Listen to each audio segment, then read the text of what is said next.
The populist appeal and anti-establishment rhetoric of Imran Khan and Donald Trump have become defining features of their political identities, and despite differences in the political contexts of Pakistan and the United States, their approaches share some striking similarities. Both leaders rose to power with promises to dismantle long-standing structures that they argued had failed ordinary citizens. This populist strategy involves presenting themselves as champions of the common people against a corrupt or ineffective elite, using language that resonates with widespread frustrations and mistrust of traditional institutions.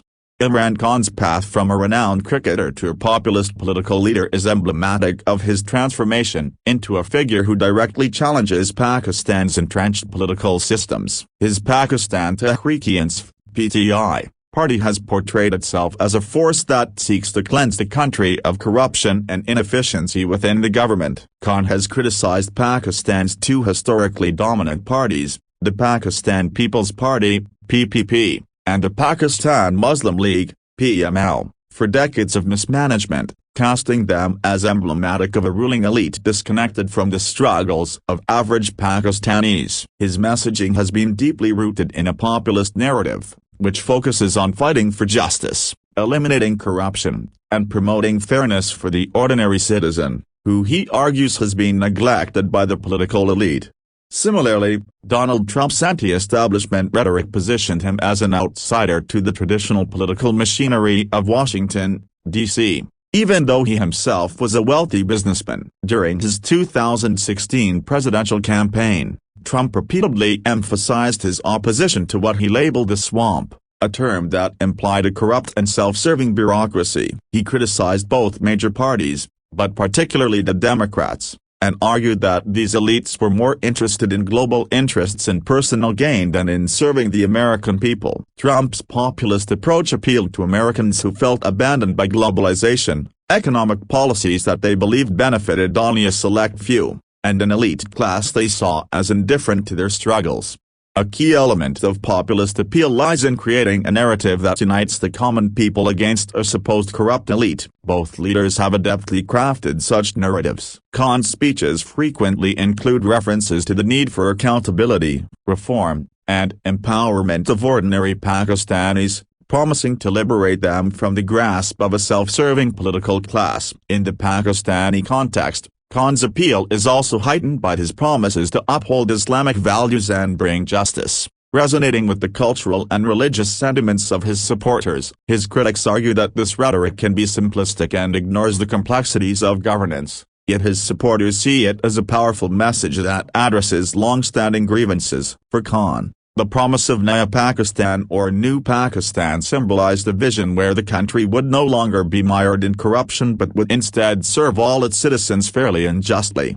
Trump's rhetoric similarly focused on giving voice to ordinary Americans who felt their interests were being overshadowed by elites. He targeted globalists, a term he used to describe individuals and entities he claimed prioritized international concerns or corporate profits over national well-being. Trump's rhetoric of Make America Great Again and America First resonated with many Americans who believed that both the political and economic elite were out of touch with their concerns. Like Khan, Trump has faced criticism that his rhetoric can be divisive and polarizing, but for his supporters, these messages signal a refreshing challenge to an entrenched political establishment.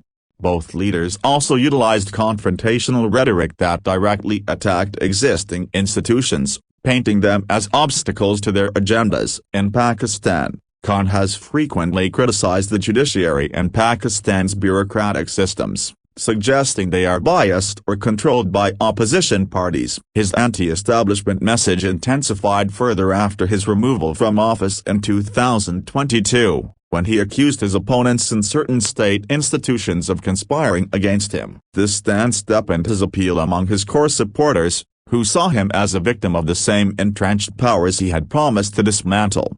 Trump, on the other hand, frequently attacked the U.S. media, labeling it as fake news and accusing it of being biased against him. He also accused various government agencies, including the FBI and intelligence community, of working against his administration. This rhetoric cultivated a strong base of supporters who began to distrust these institutions, seeing them as adversaries to the people's president. Trump's attacks on these institutions played a significant role in solidifying his populist stance, positioning him as a leader willing to confront the deep state on behalf of his supporters. Both leaders' approaches reveal a deep understanding of the power of language and symbols in politics. For instance, Khan's use of terms like U.S Pakistan and references to Islamic values give his populist message a cultural resonance, making it both a political and cultural movement. Trump's slogan, "Make America Great Again," became an emblem of his presidency and resonated strongly with Americans who yearn for a return to what they saw as a better era. This symbolism and language have allowed both leaders to not only communicate their policy goals but also inspire loyalty among supporters who see them as fighting for a vision that transcends typical political promises.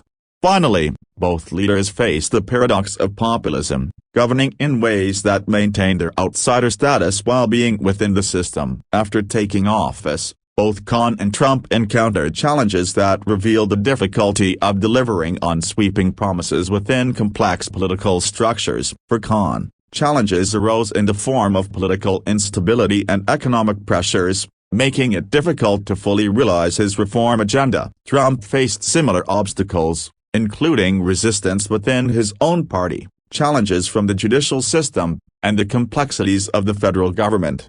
Despite these challenges, both leaders' populist, anti-establishment rhetoric has had a lasting impact on their countries. By positioning themselves as champions of the people and opponents of the elite, they have reshaped political conversations and mobilized a large and dedicated following. Even out of office, their populist messages continue to resonate, demonstrating the lasting power of anti-establishment rhetoric in a world where many citizens feel alienated from traditional political structures. Imran Khan and Donald Trump both effectively managed media and public opinion to build and sustain loyal bases. Their approach to media, particularly social media, enabled them to connect directly with supporters, sidestepping traditional channels and reframing public narratives to align with their own views. By doing so, they not only maintained influence but also reshaped media landscapes in Pakistan and the U.S., positioning themselves as leaders who could address the concerns of citizens overlooked by the establishment.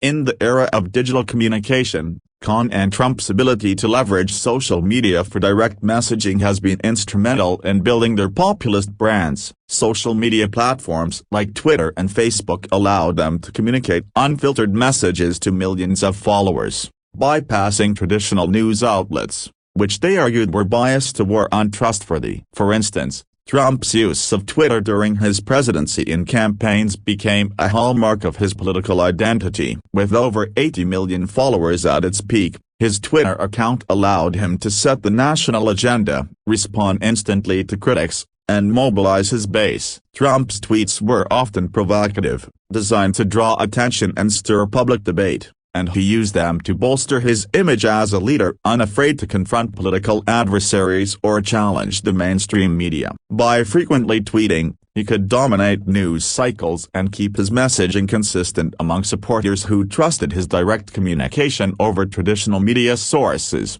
Similarly, Imran Khan used social media to reach Pakistan's youth and diasporic communities, key demographics that fueled his rise. His social media presence has been central to PTI's outreach strategy, with platforms like Twitter and Facebook becoming powerful tools for engaging young Pakistanis who were often frustrated by the perceived corruption and inefficacy of Pakistan's traditional parties. Khan and his party leaders regularly use Twitter to communicate policy announcements, respond to opposition, and galvanize support during elections. PTI's social media campaigns portrayed Khan as a reformer dedicated to eliminating corruption and uplifting the common Pakistani citizen. By establishing a strong digital presence, Khan's party bypassed Pakistan's sometimes censored traditional media, allowing PTI to reach a wider audience that shared and amplified his message across platforms.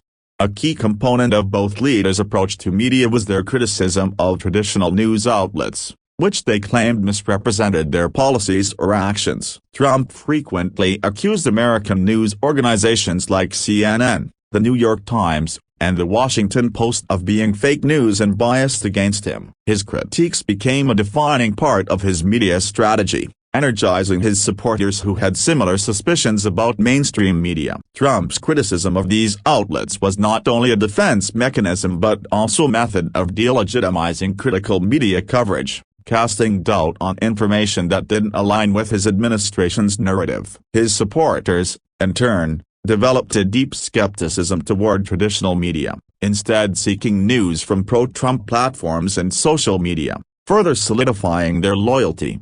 Imran Khan adopted a comparable stance towards Pakistani media, which he argued was often biased in favor of his political opponents or under the influence of powerful elites. Khan's criticisms intensified, particularly after his removal from office in 2022, when he accused media outlets of aligning with political adversaries. By framing the media as part of a corrupt establishment that opposed his reformist vision, Khan reinforced his appeal among supporters who were already distrustful of traditional institutions. This antagonistic relationship with the press became central to his brand, painting him as a leader at odds with a biased media landscape. The use of social media by both leaders also contributed to their ability to mobilize supporters quickly, particularly during times of political crises. Trump, for instance, used social media to galvanize support when he faced impeachment, presenting himself as a victim of a political witch hunt by a corrupt establishment. His tweets and online statements drew on themes of loyalty and patriotism,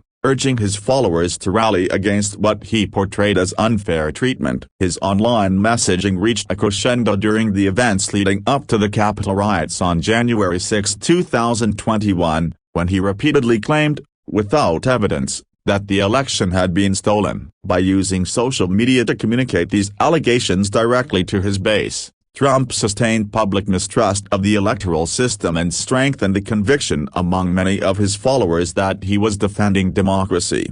Similarly, after Imran Khan's ouster, his social media presence became a rallying point for his supporters, who saw him as a victim of political persecution. Khan's social media team, alongside PTI's grassroots networks, organized demonstrations and events to protest what they claimed was an unjust removal orchestrated by rival political elites. His messaging emphasized themes of loyalty and resilience, resonating deeply with a public that felt disillusioned with traditional parties. The role of social media in sustaining Khan's influence post-office demonstrates the power of digital platforms to maintain a political movement even outside of formal power structures. By managing public opinion through social media, both Trump and Khan also contributed to a broader trend of distrust toward established institutions. Their rhetoric implied that citizens could not rely on traditional sources of information, positioning themselves as alternative sources of truth for their followers. This approach has had long-lasting effects, deepening polarization and influencing public discourse in both countries. Their supporters came to view traditional news sources and government agencies with suspicion, often rejecting information from these sources if it conflicted with the narrative set by Trump or Khan. Moreover, both leaders used media strategically to frame their populist, anti-establishment messages in cultural terms, which strengthened their appeal to nationalist sentiments. Trump's message of "Make America Great Again" combined economic and cultural rhetoric, appealing to Americans who felt alienated by globalization and demographic changes. His media strategy, focused on promoting an America First agenda, resonated with voters who believed the establishment had neglected American values and interests. Khan's media strategy similarly invoked a cultural ethos, frequently referencing Pakistan's Islamic values and portraying his political movement as a return to those ideals, standing in contrast to westernized elites perceived as out of touch with Pakistan's majority. In conclusion, Khan and Trump's approaches to media and public opinion management reveal their sophisticated understanding of how digital platforms can amplify populist messages and bypass traditional media. By engaging directly with supporters, criticizing conventional news outlets, and leveraging social media as a political tool, they have reshaped the way leaders can influence public discourse. Their strategies have not only enabled them to strengthen their bases but also contributed to a profound shift in the relationships between political leaders, media, and the public.